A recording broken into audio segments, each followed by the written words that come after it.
Thank you again for inviting me to talk about two of my favorite things, video and solutions. I just wanted to tell you a little bit about myself. I got my big break in journalism when I was covering the biggest story of the times after the end of the Cold War. There was a huge interest in the transition to democracy in my native country in Eastern Europe, Bulgaria. And I happen to know English quite well. I was able to report in English. And that caught the attention of CNN. They had an enormous interest in what was going on in Eastern Europe. So I reported for them in English for quite a while.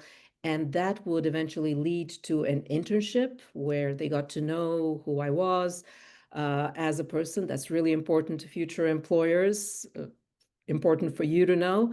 And what was most interesting about this visit and this internship is that they asked me to co-anchor the show. I had never anchored a show. I was a reporter running around doing interviews and B-roll. And I told the producer at CNN, I said, I can't do this. Thank you so much. I'm honored, but I can't do this because I've never been an anchor. She said, oh, no, you'll be fine. And so when a CNN producer tells you you'll be fine, I said, okay, I'll do it. And I did it. And there was good feedback. And a year later, that led to a job at CNN International, which is the program you would watch if you traveled overseas outside of the United States. I told you about myself on purpose without showing you any visuals to give you a chance to experience what it was to hear about me from me just talking about myself and for you to see actually what I did. And maybe you're just laughing here at my borrowed clothes with the big shoulder pads, 90s, or maybe the hairdo, or it's giving you some kind of an experience, a feeling. You see me here reporting at a checkpoint in the Middle East. You see me reporting from a polling station, a convention, party convention on politics. So it's giving you a little more information about what I've done and who I am. And it's expanding your experience and your feel for who I am. I would like to ask you, what do you like about videos in general? So if you can scan this QR code and let me know, is it working? Let me know if it doesn't. All right, videos are engaging. They're easy to access. They're interactive. They're cool. There's emotion in them. Focus. Personable. So I see a lot of emotion, engagement. Actually, we see emotion several times. We see focus. We see an enjoyment also of the video. So it's giving you, oh, I love these. It's giving you a lot of experiences that you wouldn't necessarily have if I was just talking to you, or if you were just reading about something. I rock with them, yes. They're very immersive. Exactly. I love the word also, immersive. They immerse you into the story and what the person is talking about. Great, great, great answers. And that is exactly what you're getting at is the power of video and what it does to us and why it's important to tell certain stories, not all stories, not all solution stories are video stories because, and I'll explain to you why not all stories can be video stories, but the ones that lend themselves to being video stories really give you a special experience. And I'd like to share with you something that Maya Angelou said. Maybe you've heard it before, but I really love what she said. That people will forget what you said, people will forget what you did, but they will never forget how you made them feel. This is ultimately what we remember. And what you mentioned, you're immersed in the story. You see the emotion. It's cool. It gives you focus, and you're able to, you're feeling also something. And so this is one of the biggest powers of video that you can use to tell a solution story, where you have to show how the solution actually impacts real people. Um, and I want to show you at this point, maybe Dr. Lowe has showed you this photo. I borrowed it from him Yeah, he because I did. absolutely loved it. So it's a faux photo, and Dr. Lowe probably showed it as an example of something dramatic, but something that really has the whole solution in it. Um, and I was going to ask you, if you were to think about a video, shooting the video, going there, shooting some stills, but also some video about this guy who dresses as a superhero, and he appears to be stopping cars at pedestrian crossings to make these very clogged streets in Mexico City safer for people. Now, if we were to add some video, having discussed what video adds to our senses, what would you want to shoot in that, to film in that situation? Does anybody want to share with us what they would want to capture to add to this wonderful visual? I would want to add the reaction of the driver, seeing this masked man push on the hood of their car. Absolutely. We don't see the driver, right? That's kind of missing there. Yep. What else? Anybody else? And curious about something else that we can capture in video, the emotion of the driver? I want to see the reaction of the crowd too. Yes, yes. Because it's all about, about them, about their safety. Anything else?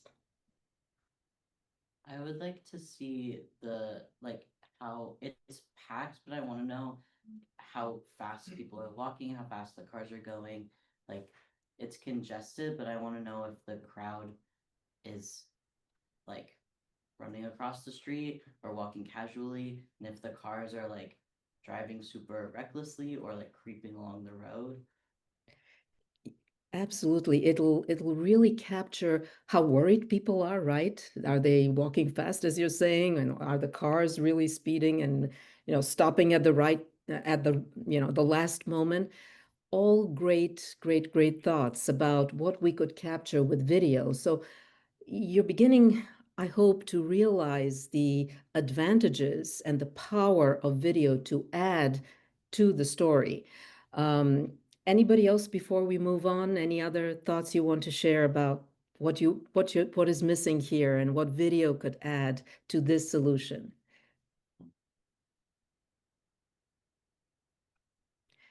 Thank you so much. I really appreciate all your thoughts. Um, so this is what I just made a little slide with, what I thought video is adding to it. It's adding context. You can see, but also you can hear the cars, the screech maybe of the brakes at the last moment if the car is going too fast, the feel of the expression on the driver's face, the expression of the pedestrians. You can feel whether they're tense, whether they're looking around and they're not sure if the superhero has actually stopped the cars. You can get a sense of how clogged it is, maybe lots of, noise. And so that immerses you, as one of you said, that this immersion, this emotion comes through when you have video. You can relate to the location, right? It's just showing you different kinds of shots of the location and what's going on.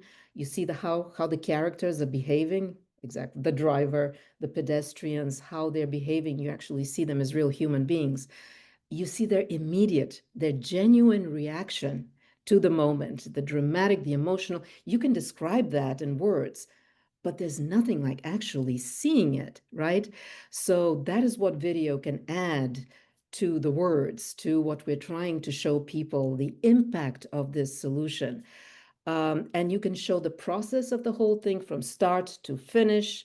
Maybe you follow the superhero at his home, getting ready, putting on the superhero clothes and everything, and walking in there, and how he prepares and what he does. And so you can see the whole process of how this solution works, what he does after he's done. So you see it in real life. That is the power of video, and that's what we're talking about today, that video can add to a story. And now I want to show you two pieces of video on homelessness. One is about the problem. I will play first. I'll play the story. I just found that from a TV station online on homelessness. It's about the problem. And then I'll play one that my students did just last week. That was one of their team assignments, to do a solution story on homelessness. And again, I'll ask you to, with the QR code, to tell me how you felt when you watched the problem story and when you watched the solution story. So let's watch and see how you feel. Look at the video and let's discuss how you felt. So this is the problem story, guys. Here we go. Startling rise in America's homeless population. Now, according to the Department of Housing and Urban Affairs, the rate of people without safe housing rose by 18%. Atlanta Newsource political reporter Doug Reardon is in Midtown Atlanta tonight. Atlanta's rate was less than half that, with our city seeing a 7% increase in the number of people without reliable housing. I'm Doug Reardon from Midtown tonight. The 18% rise in the national homeless population represents 770,000 Americans.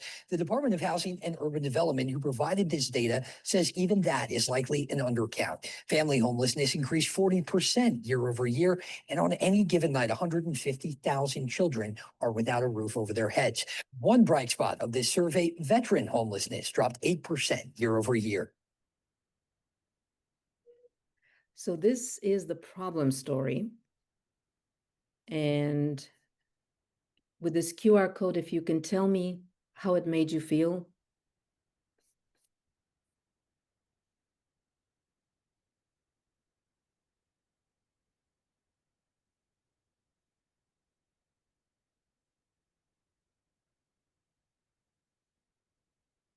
Sad, uneasy, frustrated, worried.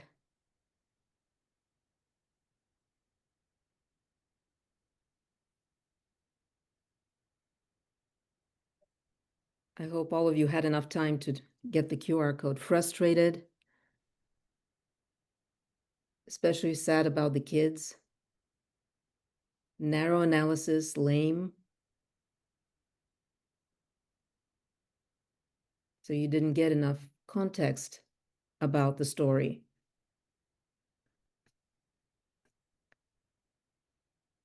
Any more responses, guys? Hopefully you got the QR code.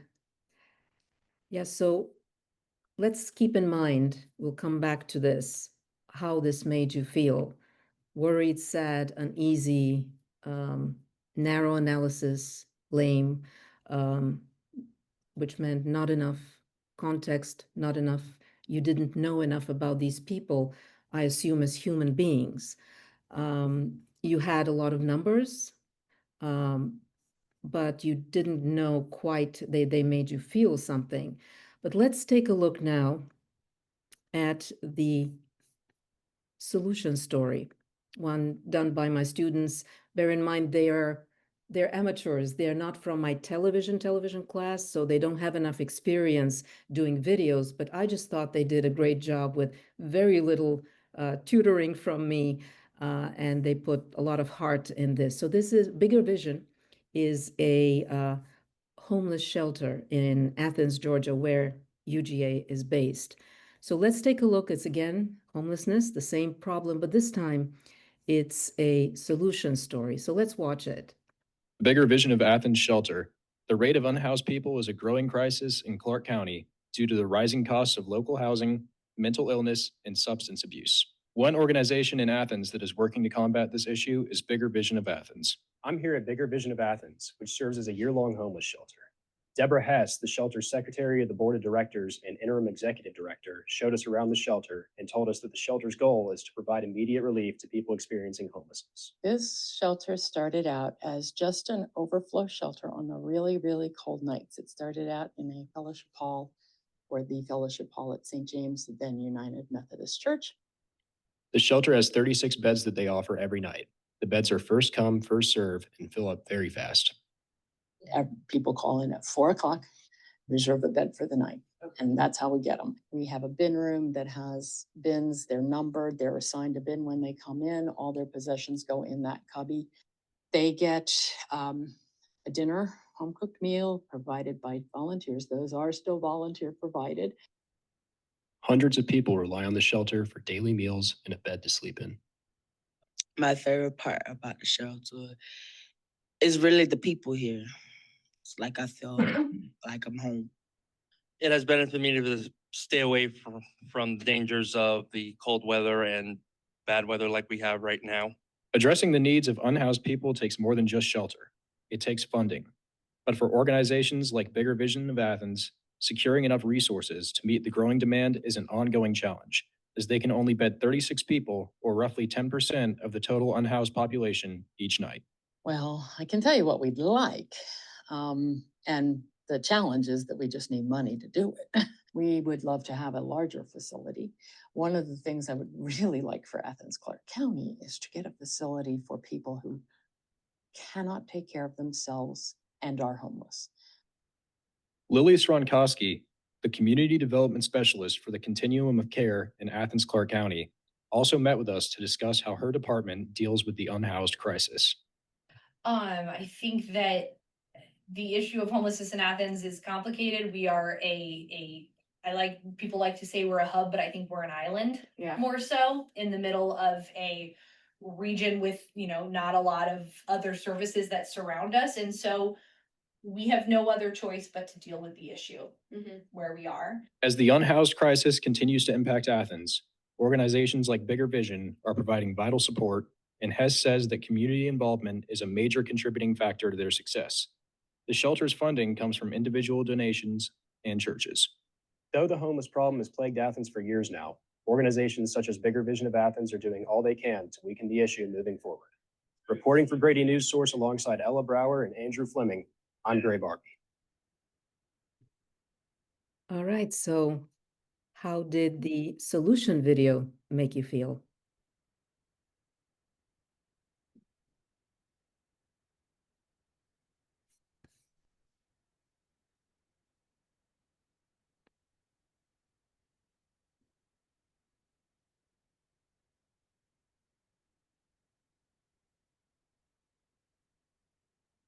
Better, hopeful, neutral, that's interesting, connected to people, more optimistic, more hopeful,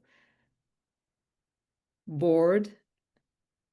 I'm interested to find out why. Neutral and bored, very interesting. I'm interested to find out why. Connected to people, more hope, persuaded, uplifted and informed, motivated, camaraderie. Very interesting, very interesting. Does the person who said that they're bored and the person who said that, they're neutral, I would love to hear why you felt that way. Those are very interesting reactions, because I was expecting more the hopeful, the persuaded. That is what we are looking for in a solution story. It's interesting why the video made you feel that way, and if any of you are willing to share your thoughts on why these specific reactions. I said neutral, and I'm willing to talk about why. I feel like a lot of the coverage that at least I'm consuming about homeless populations, at least congruent to like what we have here in Wayne County, kind of addresses it in a similar way to the way that the second story does, where we're seeing fewer or like less coverage that is kind of a short broadcast that is, very brief about statistics, and more kind of like looking at an individual response to a problem, or looking at something new that's being tried that hasn't been tried before, considering it's such a pervasive issue here. And so maybe I just said neutral because I felt like it was more familiar to the kind of coverage that I already consume about the issue of homelessness, at least local to Wayne County. That said, though, like it was absolutely more positive and more effective of storytelling than just like spitting out statistics like the first story was, right? So I do think it did a better job of telling the story in a more well-rounded, whole complete way. But I also just think that like that's how all of the storytelling about homelessness ought to be. And so I don't know, at least what I try to consume is more similar to Yeah. that, so neutral. I get it. I get, so what you're trying to say is, and I hope I don't misunderstand, but you're looking for something more creative, that this is the standard way in which this story is done, and could it be done in a different way? And if it could be done in a different way, would you look for another kind of solution, or would you approach the same bigger vision, homeless shelter, in a different way? Yeah, I think that the story about, you know, shelters being effective solutions to combat the issue of homelessness is kind of a story that we keep hearing over and over and over again, or at least one that I've heard, you know, many, many times. It's an effective solution. It helps combat this pervasive issue. And also, I feel like I agree with you, there are more creative ways to tell a story. Even like a profile on someone who would be willing to talk about their experience finding the shelter and then, you know, growing to become more familiar with it and then maybe overcoming the issue, you know, something like that seems like it would be a new way to tell that story of a solution being effective. That said though, I think that there's a bunch of different ways you could go about showcasing that solution working in a way that wasn't the way that that one did. Great point. This is what I always tell my students. Character in a solution story, the video is the most impactful when you have a character. And that's what you're talking about. That's a great point. But it takes a lot of extra work to get somebody, this is a very sensitive story, to get somebody who's willing to come on camera and talk to you about that experience. That would have really made the story come to life. And I would always encourage you to do that, to find characters and build the story around the character, the persons whose life was impacted, whose life was turned around by that solution. That shows you the benefit, that shows you the evidence, and that will certainly show you the limitations as well. That is a great point, and that's a very good way to use the power of video through character-driven storytelling. That is a great technique for solutions journalism videos. And thank you for making that great point. Anybody else wants to share? Yeah. Okay. I'm the one that said bored. I realized that was a wrong choice of words because I was on your same wavelength, right? Like, the point of video is to kind of add something that writing can't or photos can't. I feel like everything that was shown could have been put into writing or could have been put into a photo. There was no like human aspect to it other than the interviews, and that could have been an audio story if you wanted it to. I just didn't feel like there was any like human component of it. Like looking at empty beds, yeah, that's awesome, and we know that they're going to be full because they're telling us, but they're not showing us that. So just that human component was missing for me. That's why I was kind of like, neutral was probably the better word for it. But yeah, that's just kind of where I was at with it. I was on your same wavelength. Another great point, and I will be showing you, that's why I will be showing you some workarounds that video can offer in situations where you have a sensitive situation. Let's say it's a solution to domestic violence. You won't have a domestic violence victim come on camera and show their face, right? You have to protect them. And yet, our ethical principles here at Grady College of Journalism, we do not do anonymous sources unless there's just no other way that we could do it. And we could consider that and have a discussion. But there are certain workarounds that I want to show you. I collected some examples to show you how you could get over a few of those hurdles when you have a sensitive story. You have to be very respectful of people who are vulnerable, who are in precarious situations. So that is another great point, and shows me that you really understand and you're really looking for what more video can give you. Any other thoughts or questions?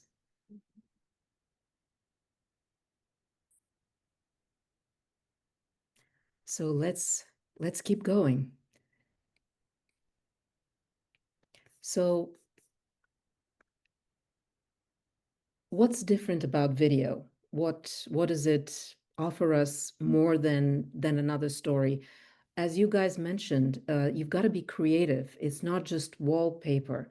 Everything you say has to be illustrated, and the video has to add something extra to it, which is what we talked about. With the video, you can actually humanize the story in a way that you can do with photography, but you can add much more depth and emotion and show much more detail and immerse the person much more into the story, into the solution, through that person in action, through that person showing how actually the solution takes them from point A to point B, how the provider of the solution um, prepares the solution and carries it and executes it from point A to point B.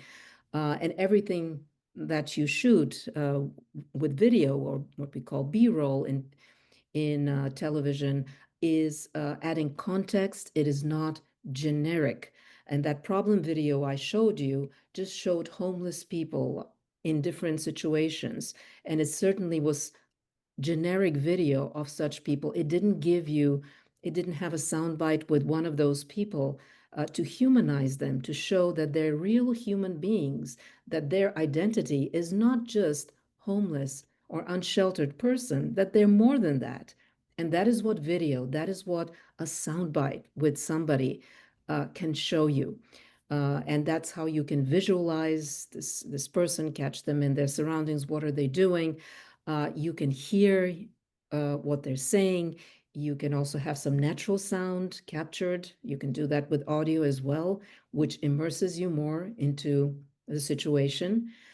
So these are just a few things that you can use video to enrich the story, the solution story, in addition to the great points you made about characters and character-driven storytelling, which is something that really television can do very well. You can do it also in print also, but television and video does it in a different way.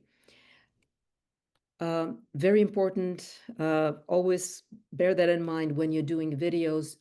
Every time you say something, you've got to show that that's something. So that's the principle. If you remember that when you're shooting your video, when you're planning things, always remember and think about, how am I going to visualize this and that, and the benefit and the limitation, and capture as much B-roll, as much video as you can, because you can only get access usually to the solution once. You go to an event, you go to an action that they're taking, and then you can't go back because you have a deadline, and you can't go back and recreate and reshoot that video. In some occasions you could, but not in every. So you've got to plan really well to be able to capture even more than you need, so that you're able to show something for everything you say.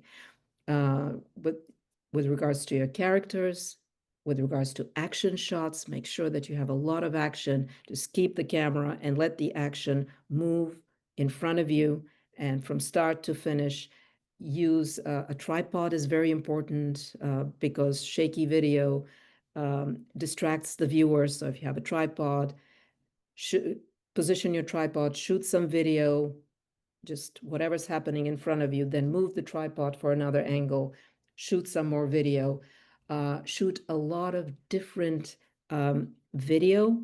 You definitely need a wide shot, several wide shots to establish, to let people know where they are, where the solution is happening, a medium shot, which is kind of bringing you closer to the solution, and the TTT, WMTTT. The TTT stands for lots of tight shots, or close-ups, for example, of those bins where people leave their things, or preparing the food, just lots of close-ups of things, of the food.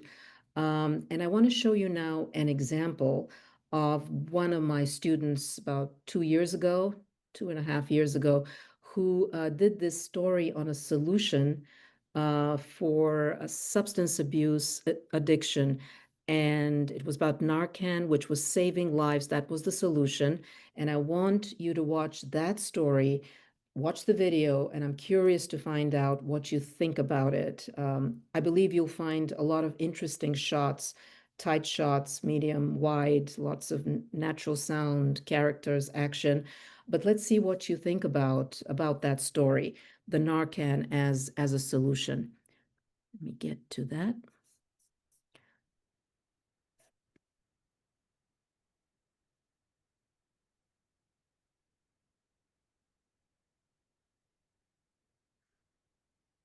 Our first story of the day tackles the limited access to Narcan, a life-saving medication for people suffering from a drug overdose. Grady Newsource reporter Sydney Hood joins us live from the newsroom. How can people access Narcan across Northeast Georgia, Sydney? Owen, access to this life-saving drug is increasing, especially with the recent over-the-counter approval given by the FDA. Now, the demand, however, is still greater than the supply. One Georgia biker group is driving down highways, actually delivering Narcan to law enforcement officers. And they're not what you would call your typical biker club. Nearly half of these folks would be dead right now if it wasn't for Narcan. Kickstands are up and engines are hot. We're a group full of recovery people who want to help other people find recovery, because we know what the misery is like. Known as the grateful few, these bikers have quite a few to be grateful for, like simply having the gift of life. 1997, I overdosed on, I assume what was fentanyl. I really don't know.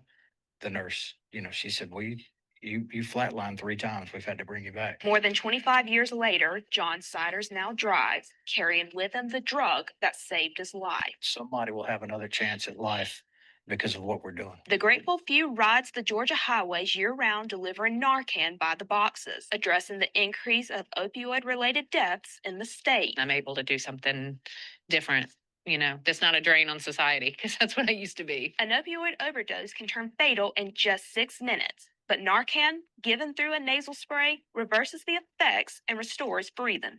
Without Narcan, Shelley Siders could not bike with her husband today. I'm really grateful that his life was saved by Narcan, because we met in recovery. As the chief of the group, John Langston packs box after box. The need is there and it's growing. Growing to 250 boxes delivered this year, riding past last year's total of 200. But the boxes, each containing 2 doses of Narcan, aren't just found on the roads. This box right here sits on the front porch at Reboot Jackson, a recovering community organization here in Jefferson. The Grateful Few Riding Club and Reboot both unite in delivering Narcan, opening up the door, giving people a second chance at life.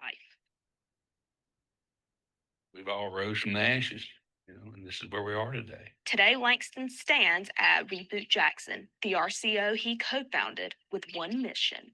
Making people see that overdose deaths are real and that this will save people's lives. And making sure Narcan gets into the hands of those who are on the front line. It should be widely available.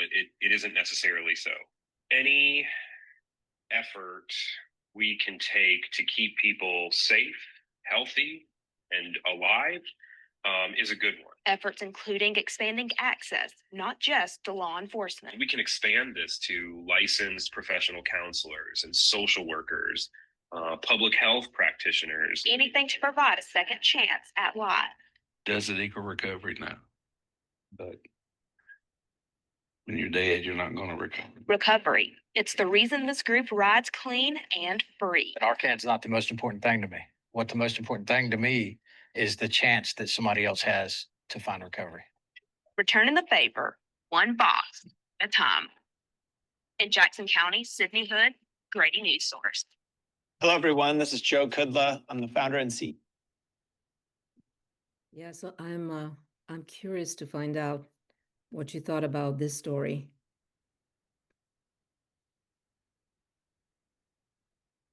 If anybody wants to share. I don't have a QR code for this one. That was my favorite so far, I think. I liked that, in some ways, I liked that the people who were administering the solution were also people who had experienced it. Like that was an interesting perspective to have. Somebody who like was affected by it, benefited from a solution. Although I think that like in that video, I would consider the grateful few, I think, and the company that the leader of the biker gang co-founded as like the solution, the focus solution. But like compositionally, I liked it a lot more. I'm a visual journalism person. Like I do a lot more video and photo than writing. And there's definitely like a much better spread of, you know, close up, wide, middle, and featuring of like faces. There was more, it flowed better. There were more like cutaways. Sequencing was nicer, and it's like pretty crazy how much like little just kind of minute details affect your experience. Yeah, I don't know how I felt about the close-up shot though, where it was like the Narcan box from inside, and then her like face popped up. That was a little corny for me, but I like that video a lot more overall. Yeah, so it's the power of those close-ups. It's the power of matching what you're saying with what you're showing, and the way sequencing, you brought up sequencing, how important it is. The sequencing is actually, it's like the logic in a story, right? In a print story, you have, instead of, you know, you have the narrative, right? So in video, you also have sort of a narrative in video, which is called sequencing. So that is really important to tell the story in visual clips as well. So that's a great point. And it had a lot of natural sound, which also is the power of, never forget the natural sound. I once had a student who did this amazing story on about music. It was about an amazing concert, and she had absolutely no natural sound. We couldn't hear the music, and she was talking about the music, and she just never thought about it. And then I told her, I said, you've got to put some nat. And she said, oh my goodness, what a big difference. So that is really the power of, you can write about a concert, but if you're using video, you absolutely have to add the natural sound, because that's the power. That's why we're doing the video. So these are really important things. The sound is also a very powerful way of communicating when you are doing video, and of course, when you're doing audio stories as well. Any other thoughts you'd like to share about the story?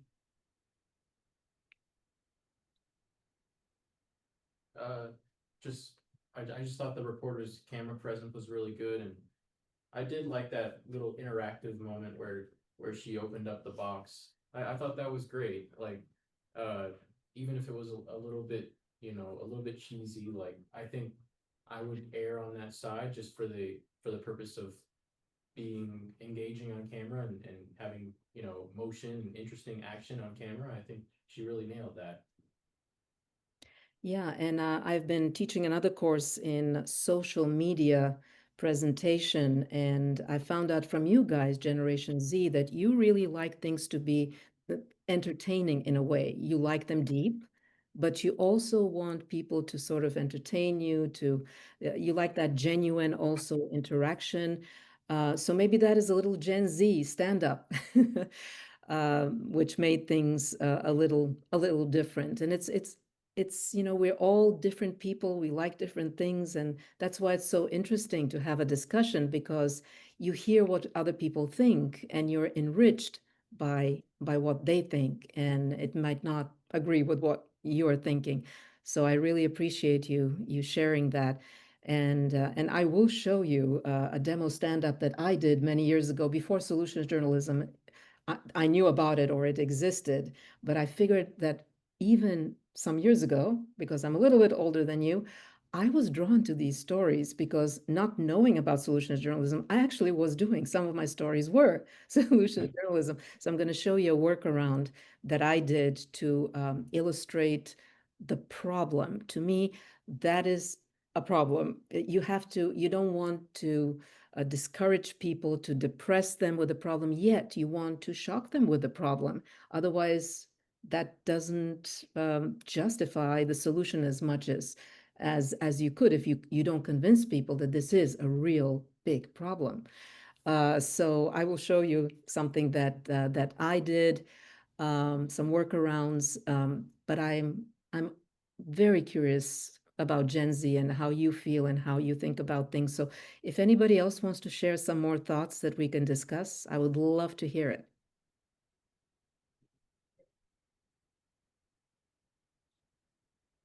This might also be a very Gen Z take on it, but I think I am like hyper aware of anything that's repetitive or that I've seen before, because we're kind of getting more and more used to short form content and things being delivered to us. Like, you have to be quick and concise because our attention is being drawn to many different things.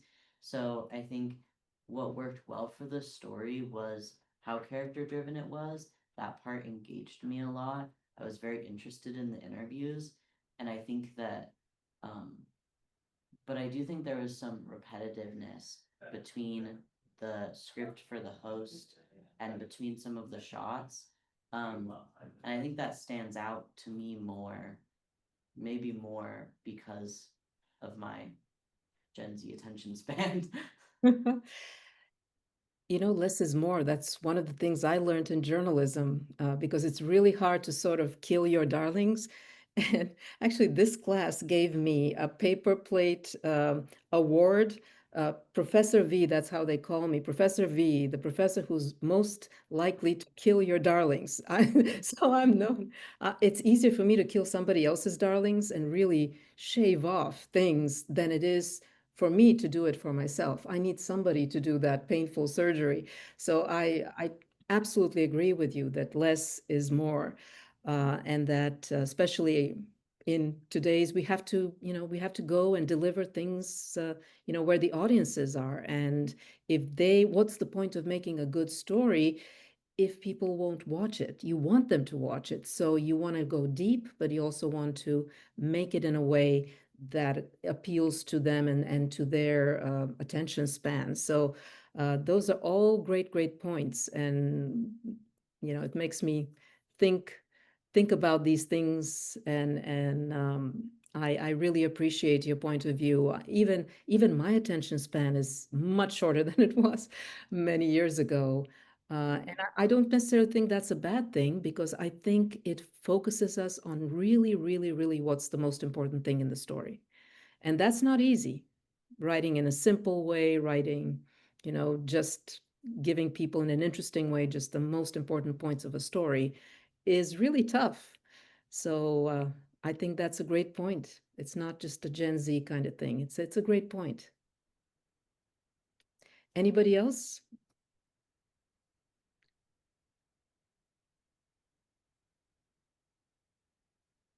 All right, so there are just a few more things that I want to share with you, and that is with a solution story, when it's a video, I find that my students who are not in TV, those who are just doing it just as one final project, they've done their multi-platform piece, and then the final project, they go into video, which is the hardest thing that they're doing this semester.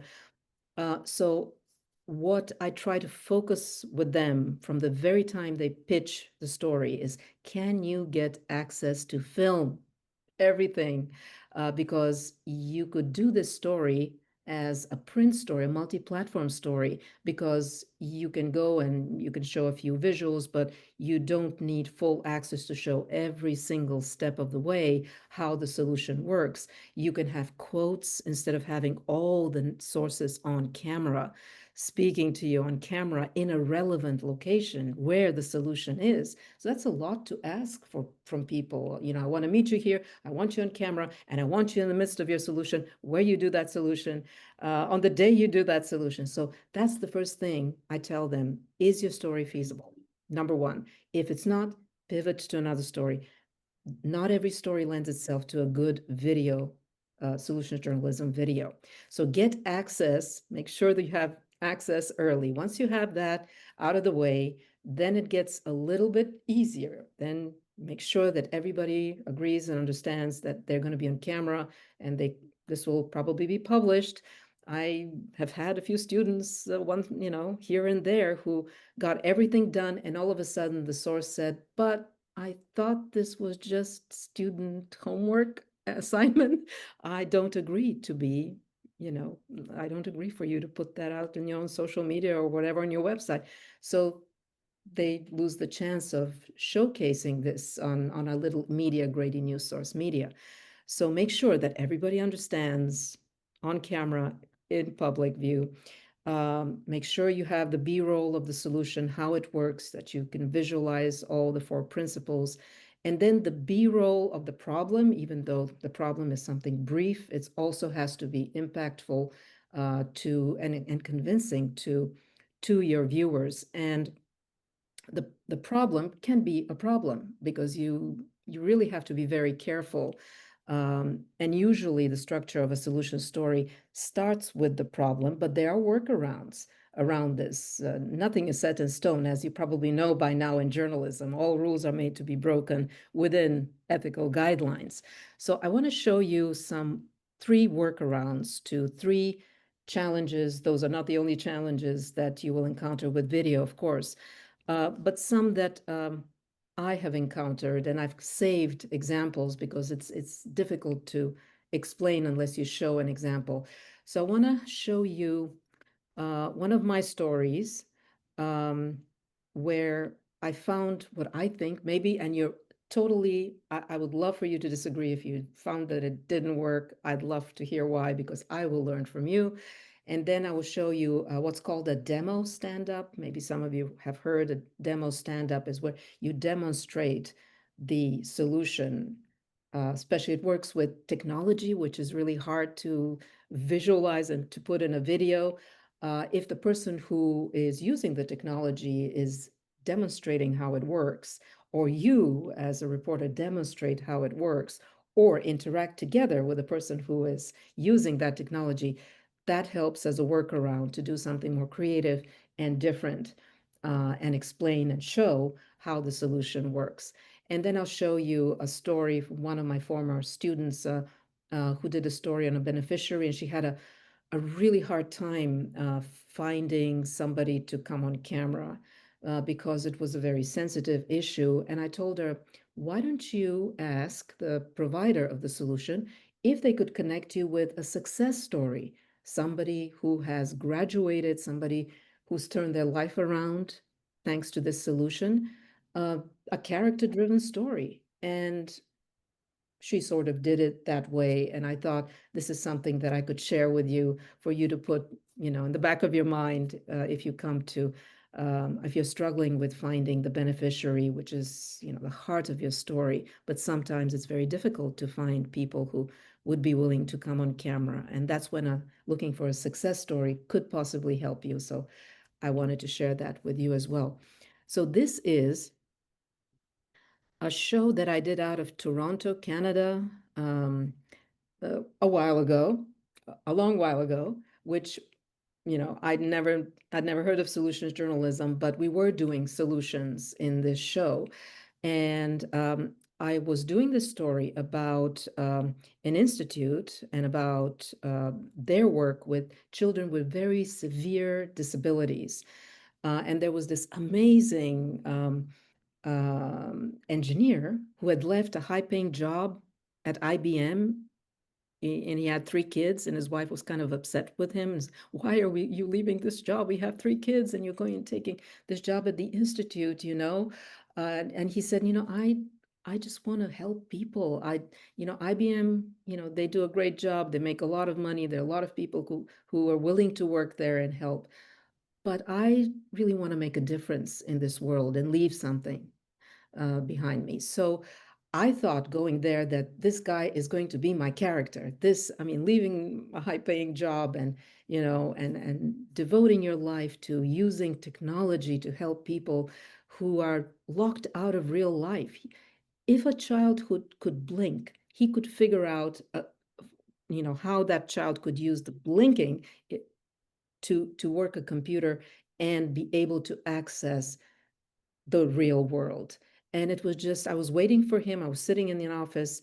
Actually, it was the waiting room in the institute, waiting for him to come for me to interview him. And then there was this humongous aquarium in that waiting room. And it had beautiful, colorful fish in it. And there was this cute little girl who was just slapping her little hands on the glass walls of the aquarium. And she so wanted to grab a little fish and play with it, but she couldn't because that glass was in there. So I just said, I need that shot. I need this. I don't know if I'm going to use it, but I felt something. It made me feel something. So I, you know, I was working with a camera person, professional camera person, and we took those shots. I didn't know if I would use them, but I took them. And this thing just kept, I kept thinking about it. And once I sat down back home in Atlanta and I started thinking about my opening sentence, introducing the problem of disability, that was the shot that I thought would work. And the reason being is that I thought of the disability as that glass wall which prevents these kids from accessing the real world.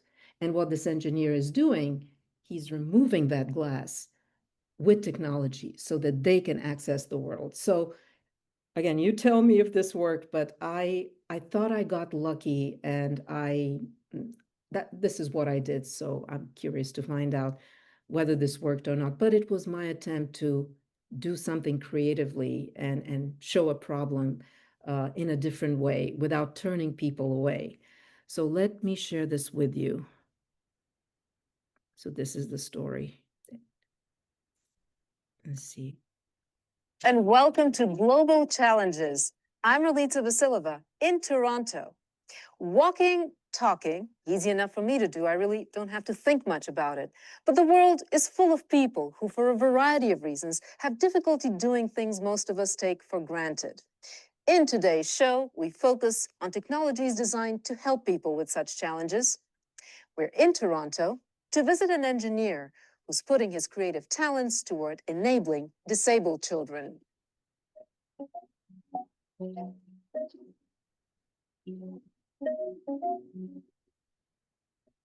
What if this aquarium was your world? A world you longed to dive into, but could only observe through a glass wall. A disability can be just like that glass wall, restricting access to your environment. Canada's largest children's rehab center in Toronto tries to help kids with. So this is one of the clips I wanted to show you about the problem. And then there's one more, the demo stand-up that I will show you as another workaround. But I'm curious to know if you have any thoughts, if this is helpful in any way to make my point about how you could overcome the challenge of a problem.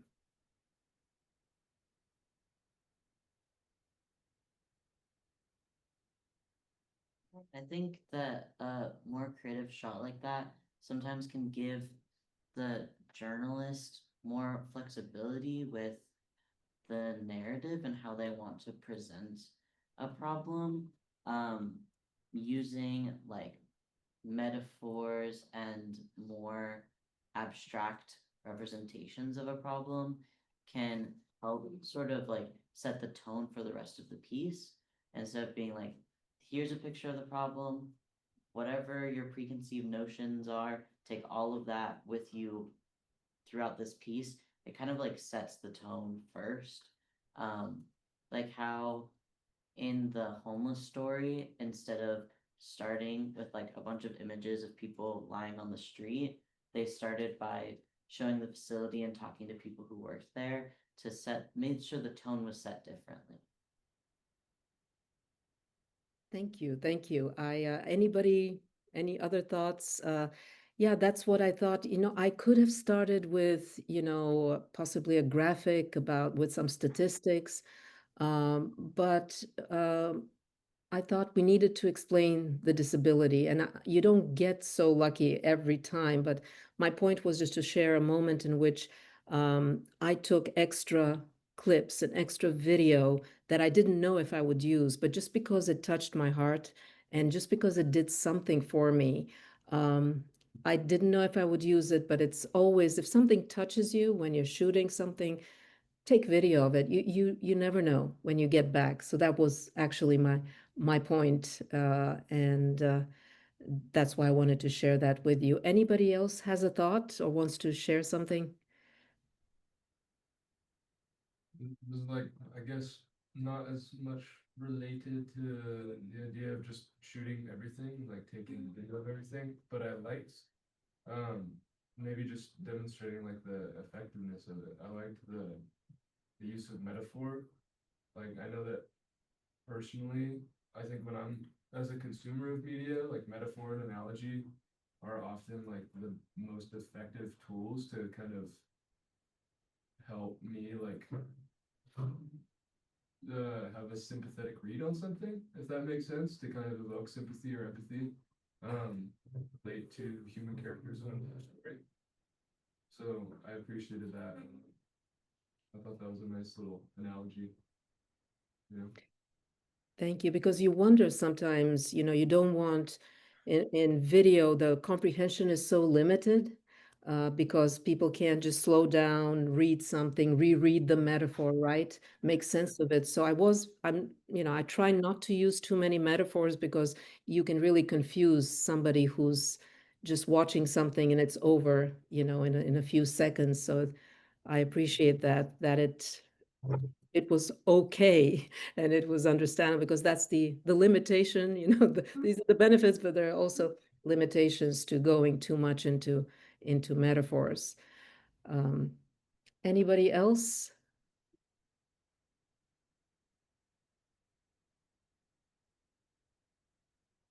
So I'll show you now the performance stand-up, the demo stand-up, because that I find to be something very useful to visualize things that are really hard to visualize, especially with technology. You could use creatively a stand-up in that, either a stand-up, or you could use the demo stand-up, which is the demonstration of the technology or whatever you're trying to show, either in the hands of the person who's using it, the beneficiary, or in this case, I did it with the beneficiary. And you will see he's such a cute guy. I screwed up at one point, and he said, "No, that's okay. That's okay." But he has a condition, this little boy has a condition in which he cannot play the piano because his hands are, he's not able to open them completely. And so the engineer featured in the story created a special computer program where he can just lift his fist and you will see how it works. It's hard to explain with words. That's why a demo stand-up, I thought, would work really good. So you'll see how the two of us are demonstrating how this works. So let me find it here in the story. Okay, so here is Kajan. Just a little bit, I'll play it a little bit just for context before we get to that. And this is the engineer who invented that. To his own abilities and an innovation developed by bioengineer Tom Chow of Blueview's Prism Lab, he's now tickling the ivories in a unique way. The instrument works with the help of a camera and a computer that translates the child's movements into sounds.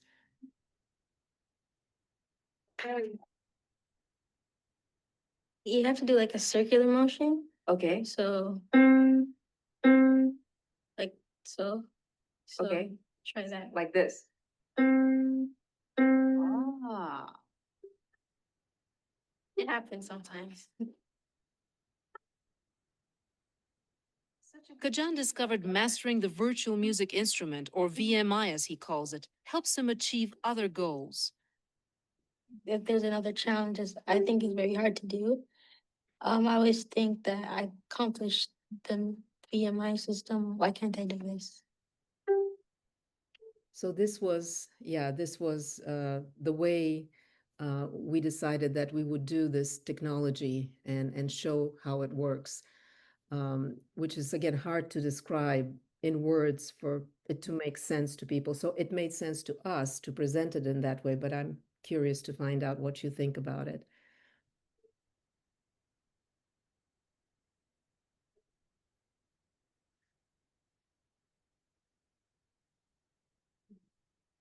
were you in a situation where you wished you had thought about a demo stand-up, or does it add to anything, to your toolkit?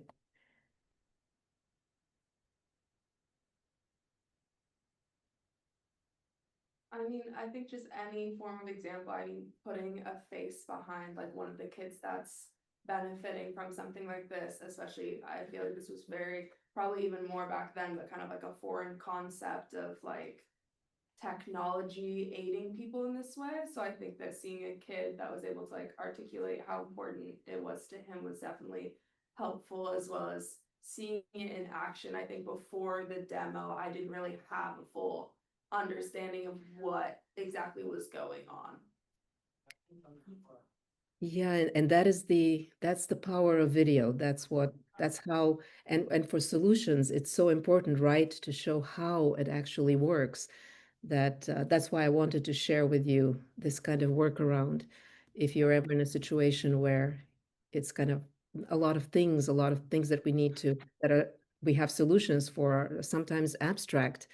And so something visualized in that way could be helpful to you, I hope, as you look at solutions and try to create videos of them. Yeah, any other thoughts, observations, questions? Just aside from it, from the interactive stand-up being good for the story itself, like I can just tell how fun it would be to do something like that, and just watching a story like that kind of, I don't know, kind of reminds me of like why journalism is a cool field to work in, meeting new people every day, trying new things. Like every time I have an experience like that, I'm just like I'm glad I chose this thing to do in my life. I don't know. I could tell just because of like how you were describing this story that you felt that way too about this. Yeah, I hadn't done stories about children with very severe disabilities, and that there was even one child that could barely move, that just could move their head and their eyes.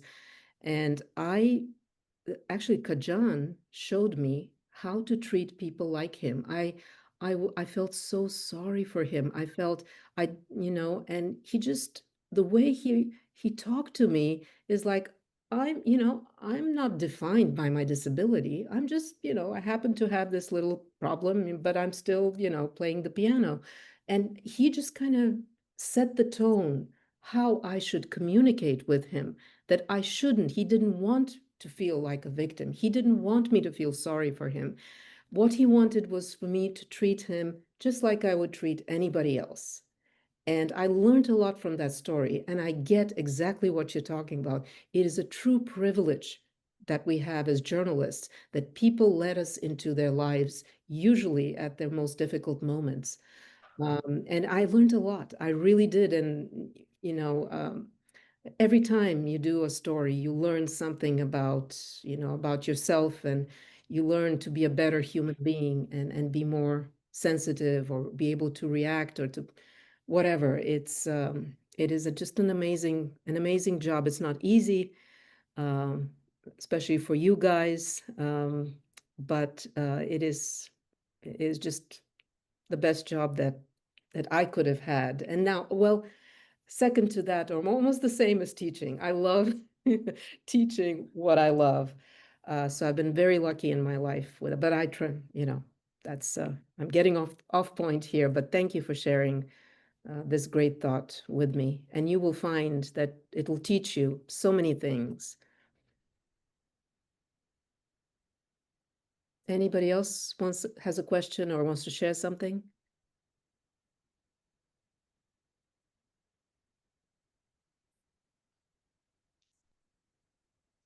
Okay, then I promised you to show you one more thing.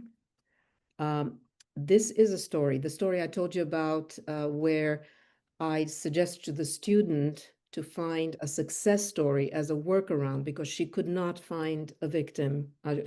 She just could not find that. And so this is what she was able to do. And it's a workaround that I think will be helpful to you in many situations. That's why I decided to show you this example and share that with you. And so this is a solutions special show that my television students did at the end of the semester. They put all their solution stories together. On how they could implement similar ideas in their own neighborhoods. That's right, and we're excited to showcase some of our more in-depth reporting from this semester. And we hope that these stories inspire others to take a more holistic approach to covering the news. Our first story out of Oconee County looks to do just that.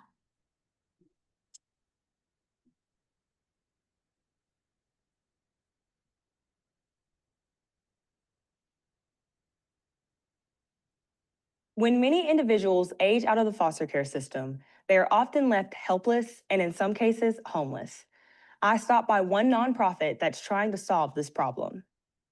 Imagine trying to balance recently becoming an adult and going to college while living without a support system. There's a gap, I think, often in services for children exiting foster care.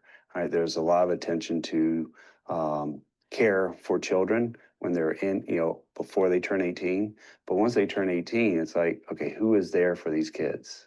Lydia's Place works to answer that question. It is a nonprofit organization in Watkinsville that helps 17 to 24-year-old students who have recently experienced foster care or homelessness. We provide a mentorship, accountability, community, and independent living skills, as well as a place to live. These individuals are recommended to Lydia's Place through foster caregivers, DFACS, and school systems.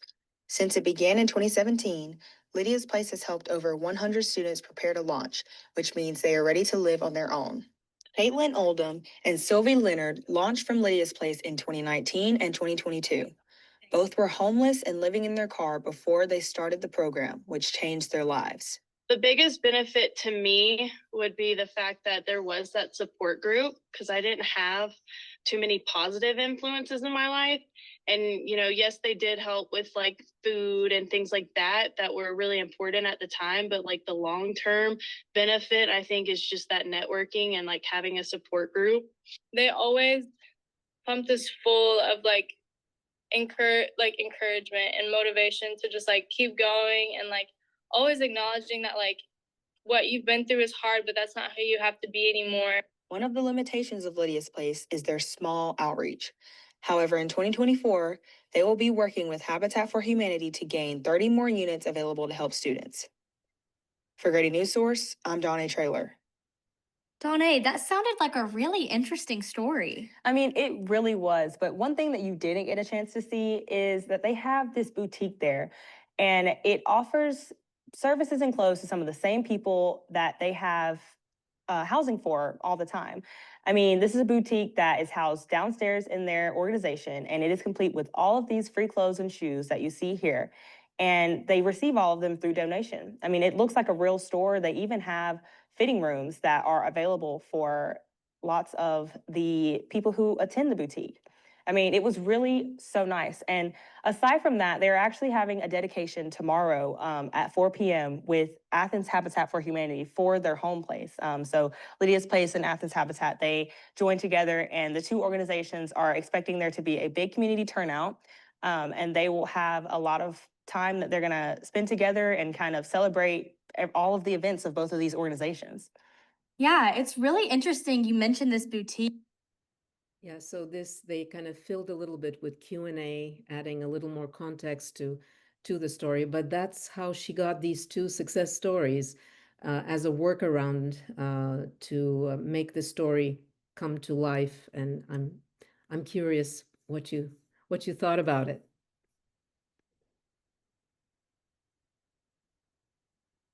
I know some of you are in the same position where you're using someone as a source in your story who's the person conducting the response, but also somebody who benefited from it or experienced the problem at one point or another. Yeah. But did it bring the story to life Could the story have been done in a different way?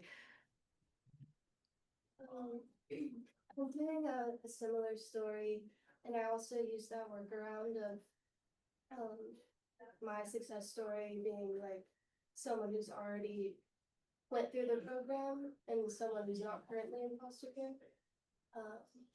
And I think it works really well. And the fact that they had two sources willing to come and talk on the video itself seemed very beneficial for the story. That is great that you were able to get somebody in the foster system to actually come and talk to you. That is very powerful and a success story, which shows the benefits and evidence of impact. That is great. Do you have any suggestions for other people who might be watching this, since we're recording it? Any other workarounds that you guys came up with as you tried to do videos and you came up against something that was really tough to visualize?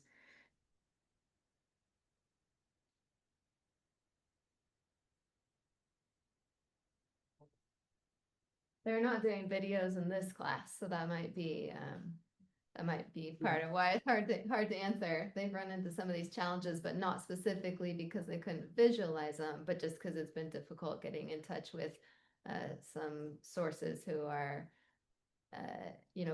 in vulnerable positions. Yeah, and that's why I had another student. I don't have the example to show you, but it was about a solution, a shelter for women who are victims of domestic violence. And one of my students, she was very creative. She said, I can't find a beneficiary. I can't find a success story because they're still hiding out and scary. But she said, when I went inside the shelter, I found a wall. And on that wall, it was full of thank you cards with special notes from all people who were helped by that shelter. And she presented the beneficiary's point of view through that wall with individual notes without showing the name of the person. She got permission to do that. And so I thought that was very creative because the notes were very moving. And so that is another way you could work around the situation and still present a very important story, which is for people who are in very, very precarious and vulnerable situations, for them to know that this exists in their community. So that is another workaround that one of my students came up with to do a video that I'm sharing with you for what it's worth. But I hope you're getting an idea of, and please ask me if you have any questions about how video adds on to a solution story. I'm not sure whether you've talked about the classic way of writing for video. So I thought I'd just briefly mention the difference between writing for video, which is very different than writing for print. Writing for video and writing for audio and for social media actually is very similar, the style itself. So excuse me if I bore some of you who know this, but for the sake of those of you who are interested in writing for video, I'll just go over this really quickly. That you have a different audience, and I did mention the limitations of an audience that's just, listening and visualizing things, but they're kind of said very quickly and they're over before you know it. So you gotta write very conversationally, first of all, without any jargon and big words. You have to write an active voice and present tense, which kind of makes it more dynamic and helps people relate to it. And you have to write very short, very simple sentences, one thought or one fact or one detail per sentence. And for example, just reminding you what active voice is and what passive voice is. Passive voice is the company was sold for 5 million. That happened to the company, right? The active voice would be somebody sold the company for 5 million. The owners sold the company for 5 million. You see the difference between the two styles. The novel was written by Jack Smith in 1912. That's a perfectly fine print sentence, but in broadcast or audio or social media, Jack Smith wrote the novel in 1912. That would be the way you would. So short sentences, active voice, present tense. And here, I just want to do a mini experiment. I want to ask all of you to close your eyes. And I'm going to read this perfectly fine, long, complex sentence to you and ask you what you remembered. So, you ready to close your eyes? If everybody's eyes are closed, I'm reading. The snitch who helped federal authorities decapitate Mexican mafia operations within the Orange County Jail and who was at the heart of allegations that the district attorney's office misused informants was rewarded Friday for his cooperation with a break on potential prison time. What did you guys remember by just listening? Did you remember all the details?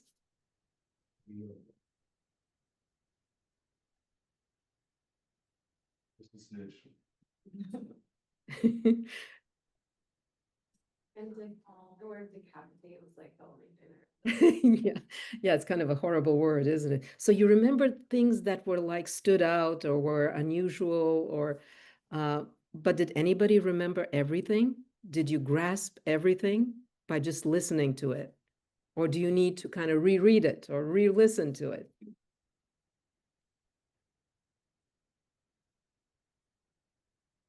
Need a reread for sure.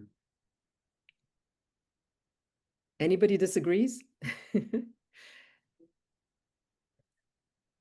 Yeah, the reason I did that is just to make a point of how different print, writing for print, this is very high quality professional writing for print, is from writing for video, for television, for social media, for even for audio. The short sentences, one thought per sentence. This is a beautiful sentence because you can slow down, make sense of it. But this sentence, if you're writing this amount of information for a video, it'll have to be broken down, I would think, in 3 sentences. And let me show you how that would work. Here's one sentence, which the top sentence is kind of okay-ish, and let me move this so that you can read it. The robber left the bank 10 minutes after he entered, stealing $100,000 and hundreds of gold bars. That's okay, you can sort of remember most of it, but it could be even better when you just have one detail per sentence. It could be 2 sentences. The robber left the bank 10 minutes after he entered. Very clear, you remember immediately. It was just 10 minutes and he left the bank. He stole $100,000 and hundreds of gold bars. Again, you can remember this. So that's, I hope I'm making sense about the difference between writing for video or social media or audio and writing for print, where the comprehension is different. Okay, this is not, okay. And this is how we write. To say something, show something. This is how I used to write when I was a reporter. On the left side, I would write the visuals I would use. And on the right side, I would write my script. So that's something that comes in handy. Again, I apologize to those of you who know this already, but I thought it would be helpful for others who are making their first strides in video, and welcome to the world of video. The structure of a SoJo piece, of course, subject to change, but usually it starts with a problem, but not necessarily. So maybe your experience is different. Sometimes you could start with a beneficiary success story and how they turned their lives around with this solution, then introduce the problem. But what I always recommend is not to start with the limitations, and maybe you heard that from Dr. Lowe as well. The limitations come after you've introduced the characters, how the solution works, and you also evidence and benefits, and then the limitations, and end with a conclusion that looks forward into the future, or that sums things up or returns to what you started with the beneficiary, for example. If you started with a soundbite, with the beneficiary, then you can end with a nice thought-provoking soundbite as well. So this is in general how a video would be structured. Again, absolutely subject to change. It's what I love about video. And I told you when I did that story in Toronto, I thought that my character would be Dr. Chow, and it wasn't that way, because the story, you know, it is what it is. Once you go there, the story writes itself. It demands to be told in a certain way. So you never know. You never know. But this is just a general structure of a video. I wanted to finally talk to you about a Gen Z kind of presentation of solution stories, social video solution stories. Not many done. I'm beginning to sort of experiment with my students. I'd like for us to develop that as a solution story format, because we have to follow the audience. 54% of US adults get their news from social media. Of those 54%, a lot of them on YouTube, most of them, 32% on YouTube, which again goes for the horizontal kind of video that I was showing you, the classical legacy kind of video. 20% on Instagram, where you have Reels, 17% on TikTok, and growing TikTok videos. So the solution stories, I believe, you know, if we believe in solution stories and we want people to watch them, we've got to go where the audience is going. So I want to show you a piece by a former student of ours. She graduated about 6 years ago from Grady College of Journalism, and now she's working at Snapchat. And she's the host of Good Morning LA, which is on Snapchat. And she's not doing just solution stories, but I found one in her many stories that she's done. I did find one that was like a solution story. So I'm going to play that for you. It's a totally different format. It's very familiar to you, but what I find this format to be, there's a lot of personality in it, which I come from the school where I am not the star. My story is the star, but on social media, it is okay. And it is interesting for the personality to show through, the journalists themselves to show through and to narrate the story with a lot of on-camera appearances. So it's a different format, and we've got to work with it. We've got to do solutions journalism on it. So I wanted you to sample that and think about that and develop it and innovate, because this is where you guys are, and this is your future format, and maybe you also stick with horizontal. So this is what Kat Hendrick is her name. This is what she told my students. I had her talk to my students, and she said that social media video is like FaceTiming a smart friend. So she's not doing any fluff. She is actually doing smart, deep news, but she's doing them in an entertaining and more casual way in which she's reaching broader audiences. This is how she describes her style. It's entertaining and it's deep at the same time. What she does is she draws that viewer in the first 3 seconds. That's all the time she has. Otherwise, people are moving on. Speaking of super short, super short attention spans. She writes like she talks, very, very kind of, you know, everyday language, and speaks very fast. Her thoughts, her sound bites are just like 5 seconds. The rest she sums up in her own words. And she's got quick, choppy edits, which is like a no-no in the legacy kind of horizontal video. We kind of smooth out all the choppy edits. So let's sample. Let's take a look at the example that I found that she did. Okay, this is it. Let me. Before any official evacuation notices were given, Edgar posted. I'll start again. From the Altadena fire. Because hours before any official evacuation notices were given, Edgar posted this video. Yes. Do not wait for an official evacuation notice. If you think you should leave, get out. Get out. And his audience of locals who had followed him for years for no bullshit weather insight took him seriously. He definitely saved my family's life. Everybody in the beautiful Altadena group is alive because of Edgar right now. And now he's fighting for a way to help prevent this level of tragedy from ever happening again. And it has absolutely nothing to do with fire prevention. You've heard of a Category 1 hurricane, right? Category 3 hurricane, Category 5 hurricane. That's the Saffir-Simpson scale that we assign to all tropical cyclones in the tropics that form. And that simple phrase, it's a Category 4, tells the general public, everyone, local officials, firehouses, nursing homes, residents, businesses, everyone, here's how strong we expect the storm to be. If it's Category 1, okay, maybe it might board up my windows, but I'm not going to evacuate. It's not that bad. Versus a Category 5, I'm taking everything out of my house and I'm evacuating. That's a communication tool we use as scientists. We have one for tornadoes. We have one for earthquakes. We have one for fire danger. We don't have one for Santa Ana windstorms.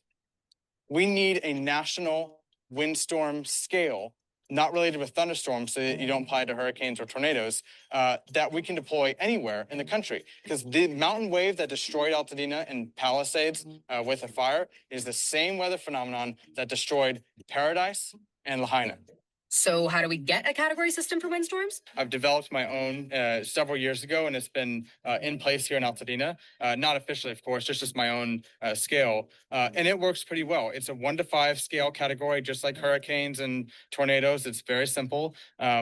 Basically, what I wanted was to create a scale that requires certain damage to be done in order for a windstorm to be upgraded. It's something we definitely need as a nation to warn people of these windstorms and say, this one's a class 4.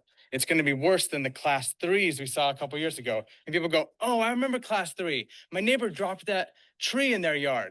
This one's a class 4. Okay, this one's going to be stronger.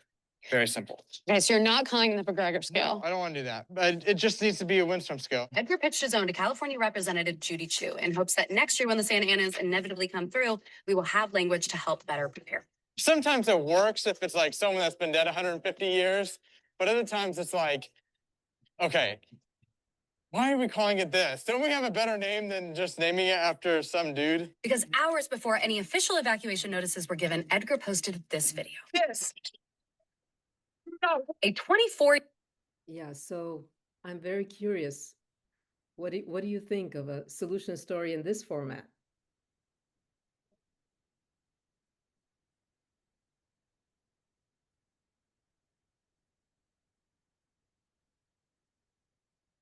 I liked it a lot.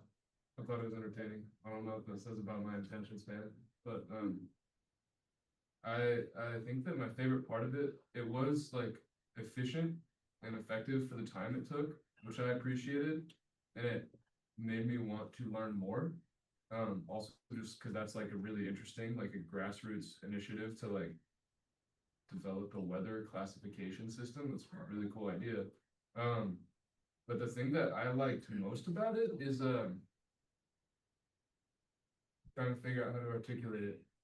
Like, I feel like I'm learning about it from a really knowledgeable neighbor. That sounds kind of fun. But in a good way. Like, I feel like I'm learning about it from somebody who's invested in it as well on a personal level, and that helps.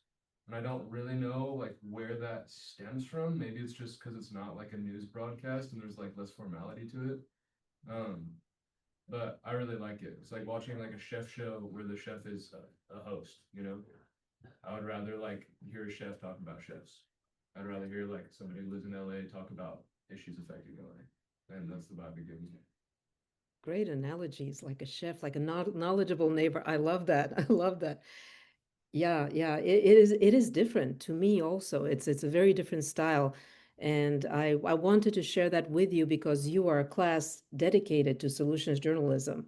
Like I asked my students to do one solution story per semester. So you are experts. So I just wanted to expose you to this and see if that inspires you to innovate and create a different kind of style of videos that are geared towards a younger audience and go deep, that it's not fluff, it goes deep, and yet it's entertaining, yet it's genuine and kind of neighborly and comfortable and trustworthy because you feel like this person, they've done their homework.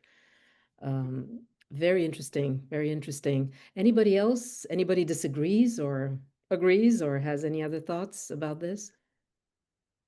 I mean, to me, that like trustworthiness, like at the divide between casual people talking on the internet and then something more formal, I feel like I instantly trust something more formal faster because it like has that what we're taught as professionalism aspect to it. And sometimes when I'm watching videos, I'm like, if like anyone could talk super fast and say a lot of things and like flash graphs on the screen and it would come across the same as a reporter who's like actually done like an investigative job. So to me there is like some suspicion whenever it's that person holding a mic in front of them, fast talking casualness to it.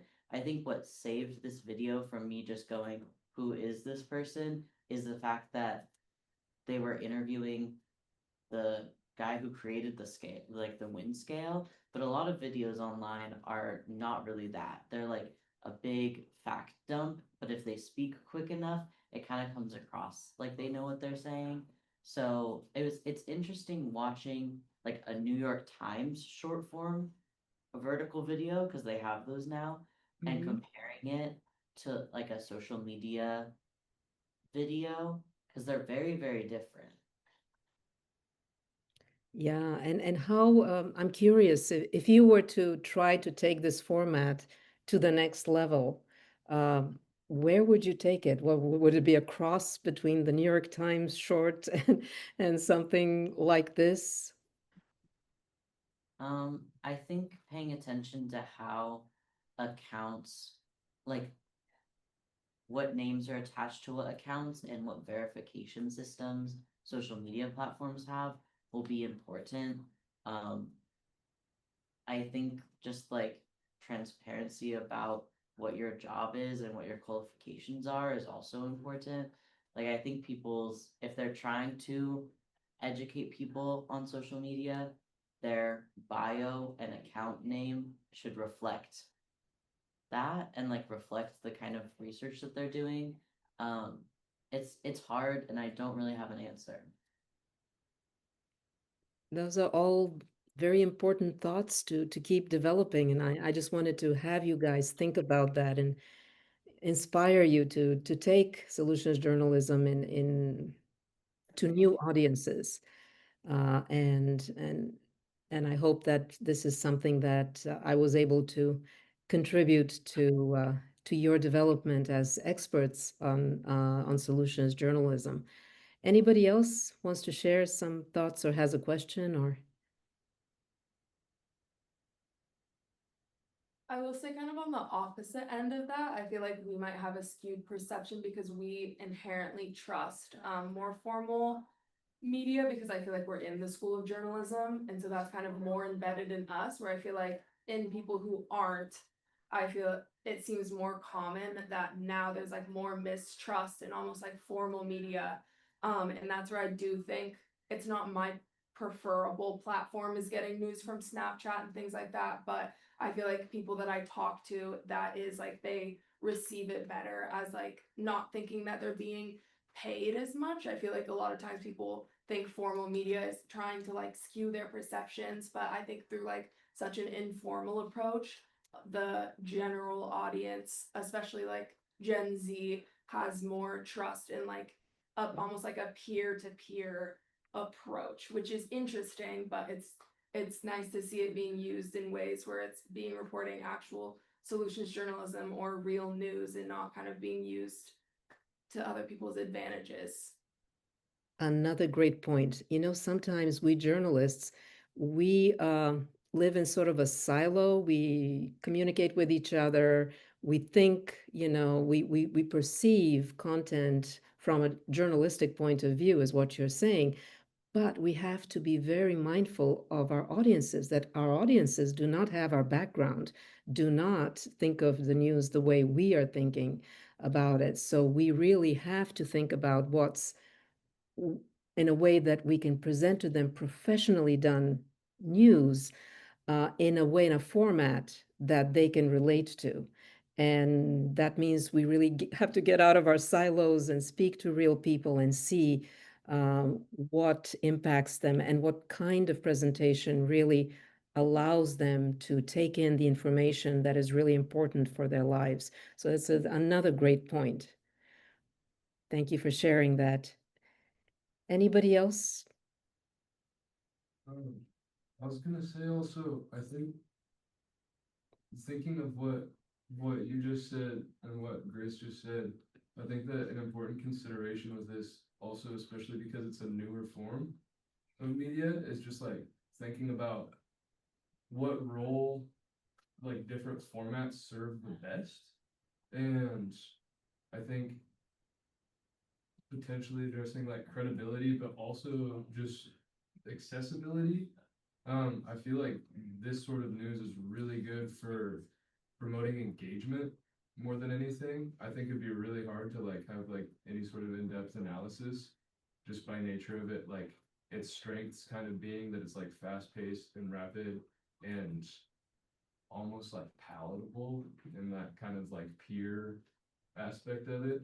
But I feel like it's important to consider like what type of news you should be covering and like the depth that you are like seeking to get out of it and not overstepping those bounds necessarily. At least like as I see most of those kinds of clips right now.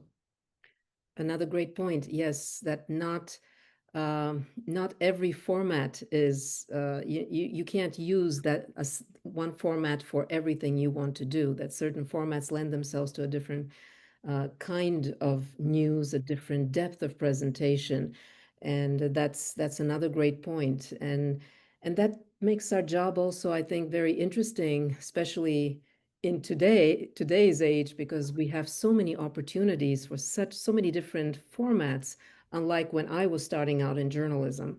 So it's really exciting that we can take specific topics and see where they lend themselves to, whether it's more of a social media kind of presentation or whether the social media presentation draws the viewer into reading an in-depth article. You go multi-platform with it, right?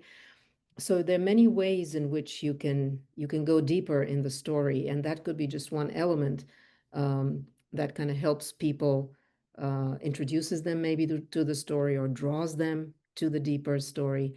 So it's really exciting to think about the story and what kind of format and is most appropriate for it for what kind of audience. That's another great point. Anybody else wants to share some thoughts?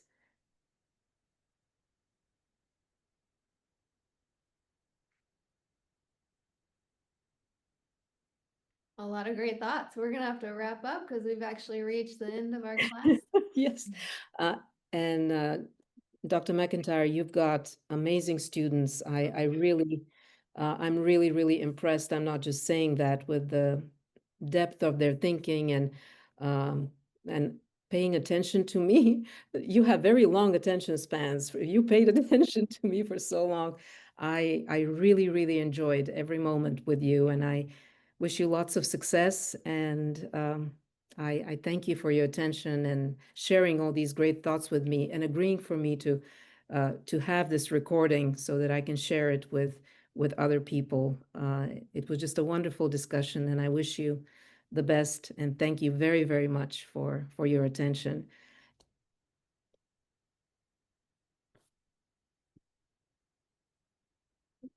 Thank you. Thank you for your time and your thoughtful presentation and discussion. We all appreciate it. So thanks again. And I appreciate the invite. And All right. Have a good night. you too. Bye. Bye.